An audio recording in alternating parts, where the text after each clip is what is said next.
Sir interventional cardiology just ఒక 10-15 సంవత్సరాల నుంచే ఉన్నట్టుంది కదా, అంతకుముందు ఇంటర్వెన్షన్ లేదు ఎగ్జాక్ట్లీ కదా. అన్ని ఓపెన్ హార్ట్ సర్జరీసే, లేదంటే బైపాస్ సర్జరీలు ఇవి ఎక్కువ ఉండేవి. యాక్చువల్ ఇవల్యూషన్లో 1960లో ఫస్ట్ డెంటన్ కూలీ సర్జరీ చేశారు టెక్సాస్లో.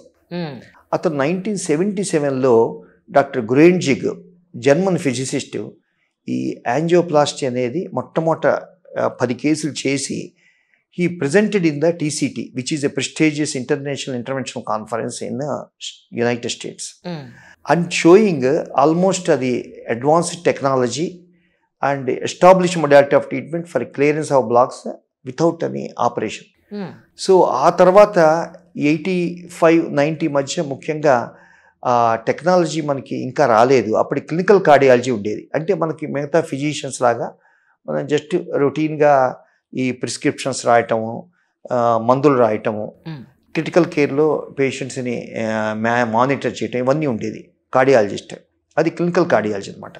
తర్వాత ఎప్పుడైతే 1990లో పివి నరసింహారావు గారు ఈ ఇంటర్నేషనల్ ఎకనామిక్ ఫార్మ్స్ రివల్యూషనైజ్ చేశారు, అప్పుడు వాట్ ఎవర్ ద ఆవిష్కరణలు అక్కడ స్టేట్స్లో ఉండే వెస్టర్న్ కంట్రీస్లో అవన్నీ it is imported, all the devices, medical related devices to the our countries అనమాట.